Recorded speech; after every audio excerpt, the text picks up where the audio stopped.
네, 여러분 안녕하십니까? 샘킴 프리칭 미션입니다. 오늘은 창세기 18장 1절부터 5절까지를 가지고 다시 한번 여러분들과 함께 말씀을 나누도록 하겠습니다. 오늘 뭐 이제 세 번째 시간이 되겠죠. 어, 뭐 제목은 잔치 열렸네. 아브라함이 하나님과 함께 또 하나님을 대접하면서 베풀었던 잔치에 대해서 우리가 함께 생각하고 이것이 곧 예배다 이런 말씀을 제가 드리고 싶습니다. 본문은 뭐 역시 읽지 않아도 될 것 같습니다.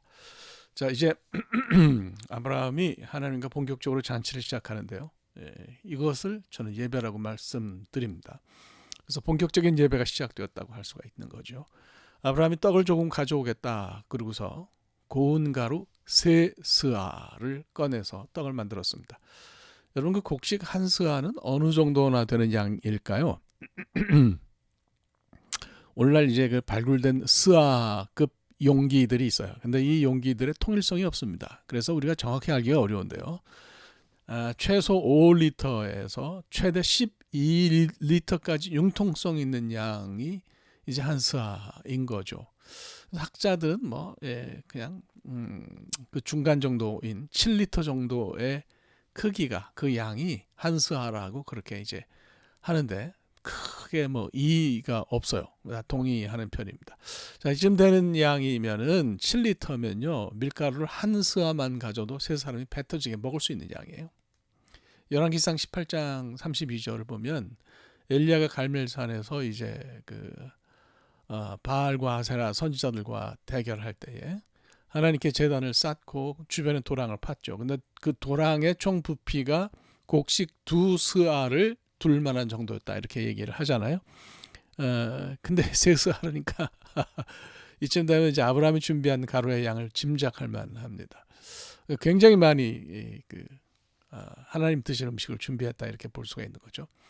본문 가운데 이제 가루의 양과 관련해 가지고 유달리 눈에 들어오는 표현이 있어요. 아브라함이 이렇게 엄청나게 많은 그 가루를 준비했죠. 이걸로 빵을 구웠는데 그렇게 준비하면서 손님들에게는 빵을 조금 이게 파트 레헴 파트라는 표현을 씁니다. A piece of bread죠. 이 조금 가져오겠다고 그렇게 말한 부분이 참 저는 뭐 그래요. 뭐 저는 굉장히 인상적이었습니다. 말이 조금이지 그 파트라고 하는 말은 그냥 한 조각이거든요. 그러니까 하나님에게 그냥 내가 빵을 한 조각 가져오겠다고 그렇게 말씀드린 것에 불과합니다. 고운 가루 세 스아를 준비하면서 이것으로 빵을 구울 생각을 하면서 한 조각을 가져오겠다. 어떻게 이렇게 표현할 수 있을까? 뭐 음식 만들 때 손이 큰 사람이어서 그랬어요? 뭐 하여간 양만 그런 것은 아니었습니다. 질에 있어서도 그는 엄청났어요. 뭐 다른 건 관두고 빵만 생각을 해볼 때 빵을 만든 그 재료가 그것이 거친 가루가 아니었어요. 고운 가루, 케마흐 솔레트라고 그렇게 표현합니다. 고대 중동에서 팔레스틴을 비롯해서 고대 중동에서는 평상시에 음식을 만들 때 가루를 곱게 갈아서 사용하지 않았어요. 그건 뭐 먹는 건데 어차피 들어가면 소화만 되면 되는 거니까 그냥 껍질채로 대충 갈아서 준비한 밀가루로 음식을 만들곤 했습니다. 이런 가루를 우리가 흔히 솔레트라고 그렇게 이제 부르죠. 그런데 밀의 껍질을 벗기고 채 빻아서 그러니까 그 곱게 빻아가지고 채 걸은 그러니까 밀의 껍질을 벗기고 곱게 빻아가지고 채 걸은 고운 가루는 케마흐 그 솔레트라고 다르게 이름 붙여서 불렀습니다. 우리말로는 고운 가루로 그렇게 번역이 되는데요. 이거는 제물을 드릴 때 신에게 제물을 드릴 때 사용하는 거예요. 그러니까 아브라함이 빵을 만들 때 사용한 가루가 제사에 원래 적합한 것이었다 이렇게 생각할 수 있고요. 이렇게 귀한 가루를 망설이지 않고 당연은 뭐 사실 당연한 건데 하나님께 드리는 거니까 자기가 믿고 신앙하는 하나님께 드리는 거니까 이것을 하나님께 내어놓았습니다. 그러니까 어떤 마음으로 어떤 자세로 아브라함이 하나님을 영접했는지 이것을 우리가 이제 볼 수가 있는 거죠. 이 부분을 읽으면서 아브라함에 관한 여러 가지 의문들이 제가 해결이 됐어요. 어떻게 가나안으로 오려고 결단을 했는지, 어떻게 아들까지 바칠 수 있었는지, 이런 그의 어떤 그 신앙적 자세에 의문이 많이 풀렸습니다. 또 하나님이 아브라함을 왜 그렇게 사랑하셨는지 그것도 이해할 수가 있었습니다. 아브라함의 하나님을 향한 기본 자세는 평범하지가 않았어요. 그는 우리가 보기에 아주 그 엄청나게 큰 것을 하나님께 드리는데 이것을 조금 한 조각이라고 마음을 표현하는 사람이었습니다. 자기 자신의 큰 헌신을 결코 드러내지를 않았어요. 이 사람은 은혜를 아는 사람이고 대단히 겸손한 사람이었다. 저는 그렇게 평가합니다. 하나님은 뭐 조금만 내게 주셔도 엄청나게 주시는 것이고 나는 하나님께 아무리 큰 것을 드려도 조금에 불과하다. 이런 정도로 겸손한 거죠.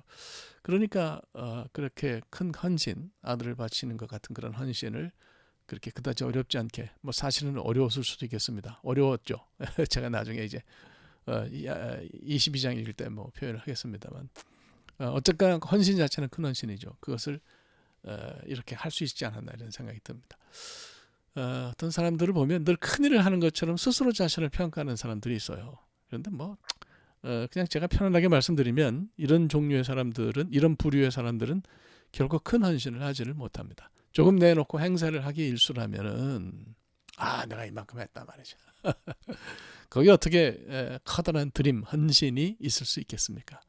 근데 아브라함은 사실 삶 전체를 다 바친 사람이에요. 근데 이 삶 전체를 다 바치고도 뭐 그까짓 게 뭐 대수야, 뭐 그까짓 거 뭐 뭘 그 정도야 할 수 있는 그런 사람이었어요. 그러니까 이 사람이 가졌던 신앙이 얼마나 큰지 지금 마음에 질투가 좀 생깁니다. 하나님은 그날 고운 가루로 만든 엄청난 양의 빵을 받으신 것이 아니라 저는 그의 마음을 받으셨다 이렇게 생각합니다.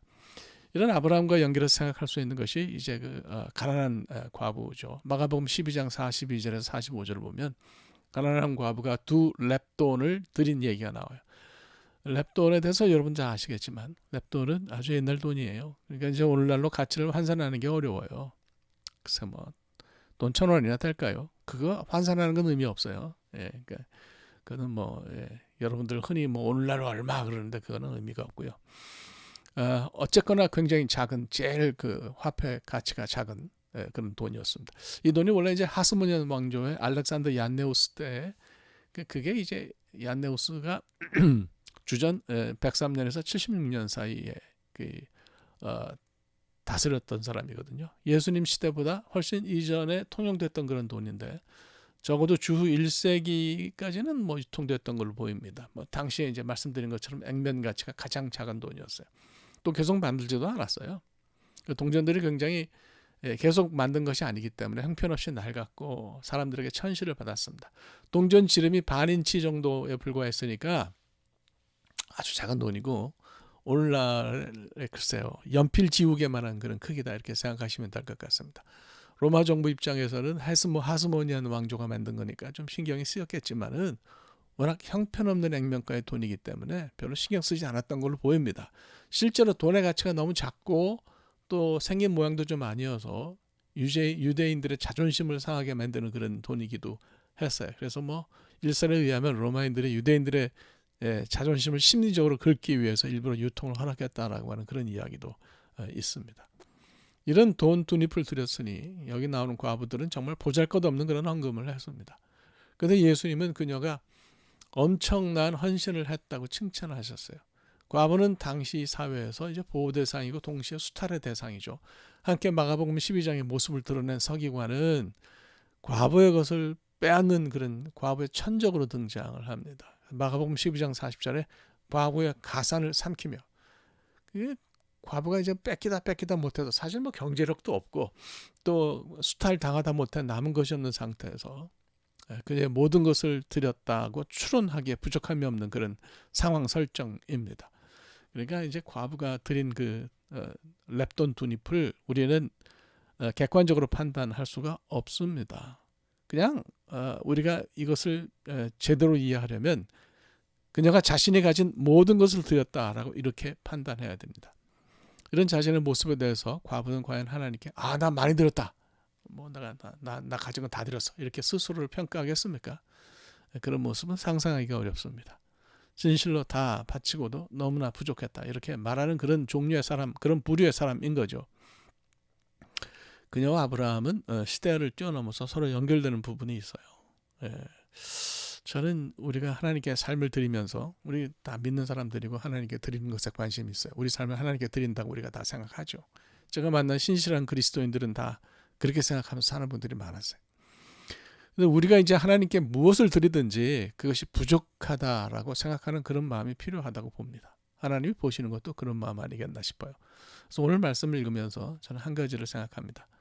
내가 지는 것이 무엇이고 또 무엇이든지 그것을 하나님께 드릴 때 진실한 마음으로 하나님께 드리면 하나님은 굉장히 기뻐하시고 우리의 마음을 받으신다. 근데 그게 진실해야 되는 거죠.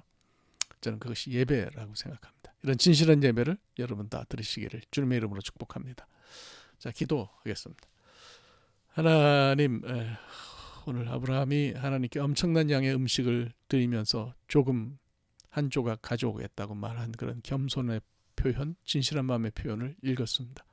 우리도 하나님께 우리의 삶을 드리면서 하나님 최선을 다해 드리지만 너무 적습니다. 이렇게 겸손하게 표현할 수 있는 우리가 되도록 인도하여 주시옵소서. 예수 그리스도의 이름으로 기도합니다. 아멘. 예, 오늘 이렇게 여기까지 하면 될 것 같습니다. 대단히 감사하며 다음 주에 이제 이 본문을 가지고 마지막으로 한 번 더 설교하도록 그렇게 하겠습니다. 감사합니다.